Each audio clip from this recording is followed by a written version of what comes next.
Y'all, I'm not nasty. I promise. I'm not nasty. I just have a lot of stuff and I like my stuff. And sometimes it's just organized chaos. You know what I mean? Let me tell you, you learn a lot about yourself while living alone. I feel like this statement is so relevant to someone in their 20s, especially someone who just moved, because this is a unique, very pivotal period of time in your life where you're doing essentially all those three things that statement said. The first thing. Hi everyone, you're listening to Transplants, the advice podcast for city transplants moving to a new city and trying to navigate all the trials and tribulations that come with it, like dating, apartment hunting, starting your first job, all of that fun stuff.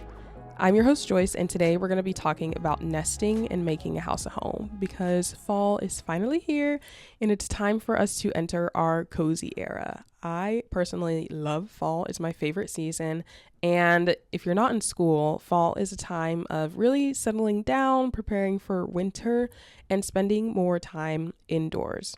When you first move, that can be a little bit difficult to be surrounded by boxes, and even if you're past that point, the process of nesting, cultivating your space, and making it representative of who you are is something that you should spend a lot of time and care with and be super intentional with, because your home is where you spend most of your time. And when you're doing this for the first time, especially like as a new grad, starting your new life, it's very exciting to see a blank canvas and really have the opportunity to create a space that is truly representative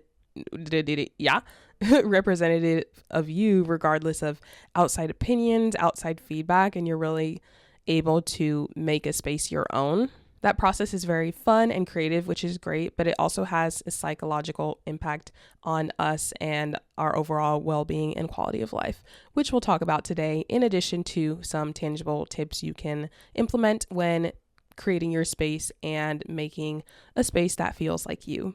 I'm going to kick us off with the definition of nesting, which is essentially the process of making a house a home, especially when you have a newborn baby. I'm not speaking to any newborn babies out there, but if you really think about it, those of us in our 20s are babies. We're like the babies of adults, because your 20s is your first decade of adulthood. You following me? Yeah, you're following me. But regardless, when you first move, you're really navigating this big transition, this big change, and change is hard for anyone, no matter what your star sign is or whatever. Navigating a big change, especially a move, a cross-country move, is really difficult and can be hard to navigate. And when you first move and you're surrounded by boxes and you're just trying to figure things out, that is often when homesickness will be the most prevalent, because everything is super fresh and you don't really have a sense of home, a sense of security yet. So when you're first in your space and coming into your home, it's important to be intentional about your space, because the environment that you create will help establish a sense of safety and security that you can rely on when you're navigating this transition. If you think about Maslow's hierarchy of needs, taking it way back to, my AP psychology days, safety is the second thing on the pyramid if you go from the bottom up. As human beings, we want to feel safe in our physical environment, because safety will obviously, allow us to focus on other things, whether it's goals, whatever this, that, and the third, whatever it may be. So creating that safety and security as early on as you can is important and will help keep you grounded as you're navigating this transition. Clicking into that a little bit more, if you think about the idea of the home, your house, and what that represents is really that sense of security. Your house is protection from the big bad world outside and keeps you safe from all the craziness that's going on beyond your front door. And this was especially prevalent during COVID, because we were all stuck inside during lockdown and we had no choice but to stay inside unless absolutely necessary. And during that time, a lot of people were rearranging their furniture, doing home projects, whatever it may be, because you had to figure out this new way of living, aka being inside your house 24/7.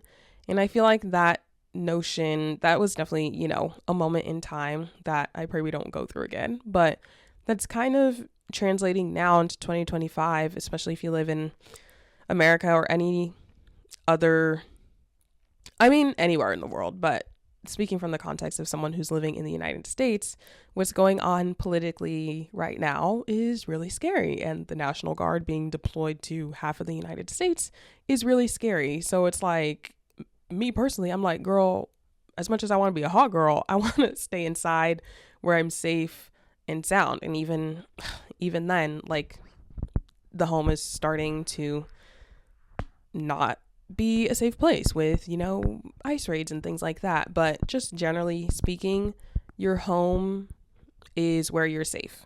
And when there's crazy things going on in the world, we nest and we create a space that will bring us ease, comfort, and stability when the things beyond our four walls are not things that we want to engage in. Research shows that when the home is like a restful and restorative space, that can help lead to a reduction in anxiety and depression because you're able to come back to a space that doesn't add to your stress. And that's super important to keep in mind when you're first creating your space on your own for the first time and really cultivating a sense of home on your own. When you first move, and I know I definitely was guilty of this as well when I first moved, but when you first get to your new space, I know a lot of us want our Pinterest board to manifest itself in real life within the first 2 months of us getting there. But it's important to remember that doing that, furnishing an apartment itself, is a process, and that takes time and takes a lot of money, okay? But it's important to give yourself grace because this is a transitional period, and as uncomfortable as it may be, you really have to sit in that discomfort in order for you to grow.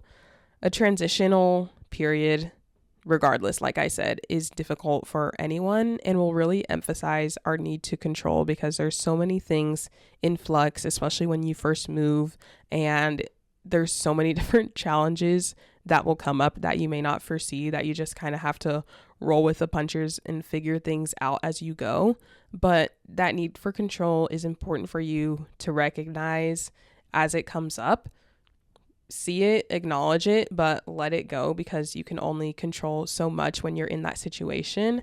As human beings, we want to control everything. We want to control ourselves. We want to control the people around us. We want to control our environment. Think about when you've been stressed in any given scenario. Like, what do you do when you're stressed? Like, I know sometimes my friends, when they're stressed, they will clean and like deep clean their apartment, or they'll go wash their car or do something. You will find that when you're stressed or going through an uncomfortable period, people will do certain tasks that help them feel a sense of control, whether that's a home project or deep cleaning your house or whatever it may be. We're always trying to find a sense of control, which I think is okay until it gets to a point where you're like throwing your life up in flames. Post move, a lot of things are in flux, especially like those first few months post move. But it's important for you to focus on what you can control, and what that is how you show up and your physical space. Oftentimes, our physical space is the playing field for our mind. For example, if you're stressed and you're overthinking and you have a lot on your plate, if you look around your room or your living room or your kitchen, your space will be dirty. I have found myself in that position many a times, especially as someone who's an overthinker and often is doing too many things at once. My place will be messy, and that is a reflection of what's going on in my brain. So I will take the time to clean my physical space because then that will give me the mental clarity I need to, start to figure out how I'm going to tackle all the things on my plate from like a task, work, project perspective. But like I mentioned, the home is a physical manifestation of what's going on in our mind. So it's really important to be intentional about this space and taking care of this space. And that can be hard to do when you're doing that on your own for the first time. You're not living with roommates. You're not living with your parents. It's just yourself.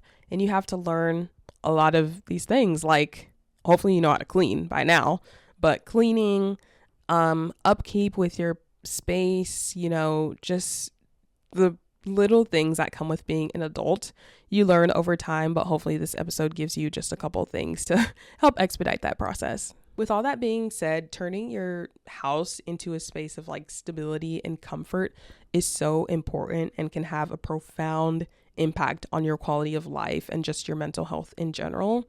I wanted to bring up the study that I saw, and I will link in the show notes description if you want to take a look at it. But a 2015 study showed that domesticity, understood as a potential to enact a domestic dimension in meaningful places, is an important asset to resist present hardships, cultivate memory, and lay out projects for the future. I feel like this statement is so relevant to someone in their 20s, especially someone who just moved, because this is a unique, very pivotal period of time in your life where you're doing essentially all those three things that statement said. The first thing, resist present hardships, aka you just moved, maybe you're about to start a new job, or you're looking for a new job, or you're chasing your dreams, whatever it may be that you're pursuing. That pursuit comes with hardships that you have to figure out. And the process of moving and establishing yourself in a new space obviously comes with its own hardships as well. The second piece of that statement, cultivating memory, this is a new chapter in your life. You're starting a new experience. You're creating your own life and figuring out what it means to be an adult on your own for the first time, maybe, and just figuring things out on your own. And then the last third piece of that statement, laying out projects for the future, aka you're setting yourself up for future success and building your life and building the foundation for hopefully, a beautiful, long, successful life to come. Those three things are really like the summary of what a transitional time, like a big move, looks like.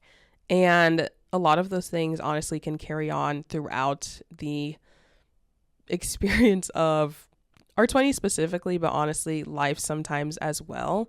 And there's just a lot that comes with navigating those things, navigating hardships, and really cultivating and creating the life that you want. And when you're, creating a home, creating that sense of happy domesticity can be hard, especially if you're on your own and you didn't have a good example of that growing up in your 20s. And just in this transitional period, like I said, you're doing a lot of unlearning and relearning in order for you to deal with past traumas, past experiences, previous challenges that may be hindering your growth, your mental health, whatever it may be, and really, doing the work, hopefully, to set yourself up for future success and set, your future generations up for success if that's something that you want. But as you grow and make progress in the endless process of becoming and the endless becoming that is your 20s and is adulthood, you, like I said, are unlearning, relearning, and you're taking the good pieces from your childhood. You're pulling in lessons from new experiences and new people and new interactions. And all of those things will influence the way you think and the way you make your home, which I think is beautiful because your home kind of tells the story of your life. And it's really a culmination of your life experiences, which as someone who is like very nostalgia, I love that idea. And I love being able to step into someone's space and really essentially seeing their story from what I see on the walls, what I see on the bookshelves, what I see on their bedding, whatever it may be. Even thinking in like the mindset of an artist, I'm like, how do I want to tell the story of my life on these walls, on these bookshelves, on this TV stand? You know what I mean? And that's exciting to think about. I can't wait to move into my next space and bring along even more memories and more little trinkets and things like that. But anywho, this study also dives into the idea of home as an immigrant, which I thought was really interesting as a child of immigrants. So if you're interested in that, like I said, I'll link that in the description below. But with that being said, I wanted to move into some tangible tips and advice on how to actually curate your space. While I'm sure your Pinterest board has a lot of beautiful pins on it with a lot of great lighting inspo, great furniture, little trinkets, whatever it may be, you need to slow your roll a little bit. Designer Emma Burns shared that you should plan first and taste second. So when you're starting to think about how you want to decorate and curate your space, you need to come up with a plan, and that involves different logistics and restrictions, and things like that. So for example, if you're in an apartment with very minimal windows, you have to be mindful of that. If you are in a studio, you have to be mindful of the restricted space that you have. If you have low ceilings or high ceilings, you have to be mindful of that restriction as well.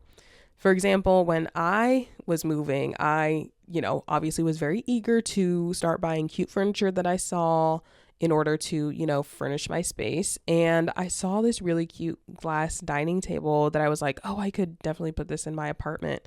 Especially too, because when I was on my apartment tour, I asked the leasing agent how they would decorate the space or how previous tenants had decorated the space. And they're like, oh yeah, they put a dining table here and a couch here and blah, blah, blah. And I was like, okay, period. And I almost bought this one, I think off of Facebook Marketplace or Wayfair or something like that. And last minute, I was like, you know what, let me just wait until I'm actually there, because that's just another thing that I have to figure out how to move. And I'm glad I did, because once I got in the main things of like couch, TV stand, rug, coffee table, I did not have room for that dining room table. And I'm glad I didn't spend the money on it and then have to deal with the hassle of trying to sell it or give it away and, take that loss. So hold your horses, make a plan of what you actually need in your space. For example, if you have a pet, you have to take into account where all their stuff is going to go. If you already have a mattress that you don't want to give up, you have to take into account where that's going to go. Or like a couch, an heirloom couch that you have, some existing furniture that you really want to keep, that you want to place in your space. That's another logistics restrictions thing that you have to work out.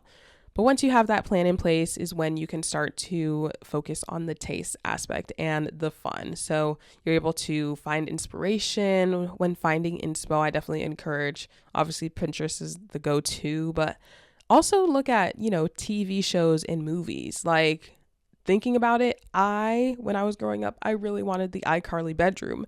And as someone who I would say I have a very colorful, maximalist, eccentric style, now that I'm an adult at 25, I pull inspiration from that iCarly bedroom. Like that gummy bear lamp, I want that. So pull inspiration from different places besides Pinterest, like magazines, again, TV shows, movies, whatever it may be. First, think about why you like some specific things and why you're pinning them, why you're saving them. What specifically do you like about them? And then across all of your inspiration, you'll start to see patterns like, oh, I like this texture, I like this shape, I like this color. And then you can start to pull those key things and add that to your space. That'll kind of help you cultivate the overall theme and big pillars of your decor style, if that makes sense. But there's also little things that will help make everything, tie everything together. And what I really like to focus on, especially as someone who's artsy fartsy, crafty, is the little things and, those really small touches, pieces of home that help bring a space together and help tell the story of your life and who you are. As you go along and start to pick up pieces and decorate your space, it's important to also fill your space with memories and pieces of home. For example, for me, growing up when I was a kid, we would take, as many family vacations as we could throughout the years. But every time we traveled, we would always get a shot glass to kind of commemorate the place that we were and wherever we visited. And we've been collecting them over the years, and they're a very eclectic collection. And I remember growing up, we were like, oh, we have to get the little cup. And we called it a cup. Now that I'm an adult, I know that it was a shot glass. Hello, bottles. But we did that growing up. And now that I'm an adult and taking trips on my own, by myself or with friends, I have started that collection as well. I buy shot glasses of places that I visit. And I also started buying postcards because I love a cute little postcard. And I feel like a postcard is also a really great gift to people when you come back, because you can write a little note on it. And even if you're writing it when you come back from your trip, it's still a cute memory and shows that you were thinking of people. So postcards are something that I also love. And I love writing or posting them on my wall and also writing a little memento from that trip, kind of just like a memory of that moment in time. So those are some things that I just like to incorporate into my space, but it'll look different for everyone. Something that I really want to do in my next place is get my family members to create some type of art, and I can frame it and put it up in my space. I don't know exactly what it would be. I feel like it had to be something simple because I don't think everyone in my immediate family is super artistic, but get your family members to create some art for you. Maybe write a letter for you and frame it, or do any type of drawing. Even if it's ugly, it's still sentimental and you can frame it and put it up. Even collaborate on a piece of artwork, like that's very cute. Framed pictures are also a simple DIY that you can implement and hang up. You can print pictures at like CVS, Walgreens, and get super cheap frames from like Dollar Tree or even thrift stores. Thrift stores honestly have really unique ones, so I would definitely recommend that. But there's little things like that where you can implement some of your favorite memories that will help you, start to make your place feel like a home. In addition to that, and like those physical like decor items, there's some other things that you can implement into your space that can, again, tying back to what we talked about at the beginning of the episode, help regulate your nervous system and keep you calm when you're navigating a transition. One of those things is music, and it can just be, played throughout your house whenever you're doing tasks or whatever, but it can also physically manifest through records and a record player, or CDs and a CD player. Like, even having those physical things, especially as someone, I love, those physical things and like printed out photos and things like that. Having that and seeing that in your space, I think is really impactful. The second thing is scent, and that can be like candles, incense, wall plugs. Scents can also hold memory, and when you smell a certain thing, it'll take you back to this childhood memory that you may have forgotten or is like locked away in your vault. But when you smell this, gourmand or like forest candle, it takes you back to those good times when you were a kid. So scent is a small thing that you can also implement that I feel like really makes a big difference. Lighting is also super important, especially at night. I believe in only using lamps at night and not using the big light. So, the LED lights, those color changing lights, those like sunset lamps, all of those things that people are pushing on TikTok Shop are actually kind of fire. And I definitely recommend investing in some good lamps. Even just the color changing bulbs can help curate a vibe, an ambiance that can help, keep you calm and help relax you, especially at night. Like, having those dim lights and like your candle going and your music, like, oh, the ambiance, y'all. I love it. So really invest in your lighting as well.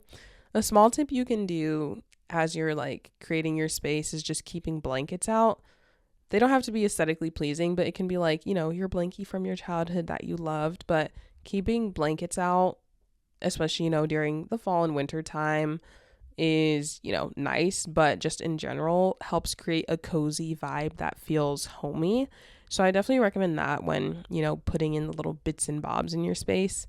And then lastly, plants help bring life into a place and help, elevate a little bit more. And going back to that sense of control when you're navigating a transition and moving, maybe taking care of something if you don't have a pet and taking care of a plant, that can help, give you a sense of control and something to focus on when you're navigating tumultuous times and trying to figure out a transition period. So those are just some tangible interior design things that you can implement. But in addition to that, it's important to also think about the things that go into maintaining a home, especially if you're doing it for the first time on your own by yourself, which I have been doing for the past couple of years. And let me tell you, you learn a lot about yourself while living alone, which is great. Like, the inner work and inner knowing that comes with it. But your habits and your behaviors are also emphasized when you're living alone by yourself for the first time. Like, I realized that I'm more messy than I thought I was. Like, I be leaving things not like super disgusting, But there comes to a point where it's like, girl, you can like clean this up. Y'all, I'm not nasty. I promise. I'm not nasty. I just have a lot of stuff and I like my stuff. And sometimes it's just organized chaos. You know what I mean? But I need all of my stuff. Like I need my trinkets. I need my clothes. I need my books that I haven't read in 10 years and that I will not read because it helps tell the story of my life. Thank you. And I need to have all of my stuff in all of its spots. So, like leave me alone. But over time, I've learned that there's certain habits and behaviors that you need to engage in order to maintain your space and not like go crazy over time. The first one I think is super important is to clean consistently. And I would recommend that you clean like on Thursday or like Friday nights, one or the other, or split it between the two so that you don't have to do like a full reset during the weekend, like on a Saturday or Sunday, because that's your free time. Like you want to be able to relax and not have to worry about things. And you can do that by cleaning your space on a weeknight, especially on like a Thursday or Friday when it's towards the end of the week. And you can go into the weekend knowing that you already have this out of the way. But if you don't want to dedicate like a full night or two to like cleaning, distribute your cleaning throughout the week and just do like a 15-minute like cleanup pickup in the morning. So just clean up from yourself the night before, clean up a small area of your space, whether it's just your desk, like clean up your desk before you go to work. And then when you come back, clean up your room.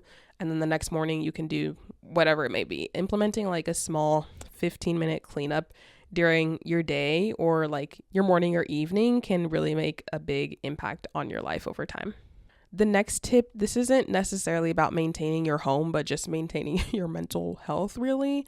Open your blinds. Even if it's rainy outside and it's like muggy, the weather is not great, open your blinds, because even having that like the UV rays, wear sunscreen, but even seeing the sky and seeing the clouds, no matter what condition they're in, can have an impact on your mental health. Like you need to see that. And, obviously close them at night and turn on your lamps and create that vibe. But like, I don't understand how people can sit in their apartment during the day, like in the dark, without opening the windows. And like, granted, I understand if you don't have a lot of windows or like the lighting is not that great in your apartment, but like, regardless, you should open the blinds.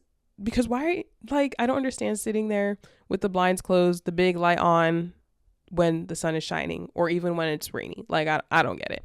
I just grew up opening windows and that's what you should do. And lastly, you should romanticize mundane tasks. I know the whole romanticize your life thing is something that people are always talking about, but it's real, y'all. Like, romanticizing your life is such a great way to go about it. Like, you should play music when you're cleaning or, listen to a podcast. Like, I love listening to French music and envisioning that I'm in the French countryside when I'm like cooking and cleaning and like living my European fantasy. And it helps me, manifest and live in that future reality that I want. So, different things like that. Like I mentioned, music and scent can help romanticize those little things. With that kind of wraps up all of the tips that I have for you on nesting and curating your space. I hope this was a helpful conversation, but please, please, please remember that doing this takes time, and it's okay if you're living around boxes for a long periodically time. Like, it's important to be intentional, and intentionality takes time. When you're navigating, the decorating process and all that fun stuff, don't get so caught up in like the aesthetic and like quote unquote having good taste. Like, you have good taste because you like it, it's aesthetic because you like it. Like, don't pull things and like buy things that people are buying on TikTok and people have in their high-rise apartments when it's not something that you like. Buy what resonates with you, and with that mentality, you'll be able to curate a space that really speaks to you authentically and feels, like I said, a place that you want to be in. So I hope this episode was helpful. Please be sure to follow Transplants on all platforms that you listen to podcasts, as well as on social media on Instagram, TikTok, Threads @Transplants Podcast. That is it for today. And remember, you're not as alone as you think.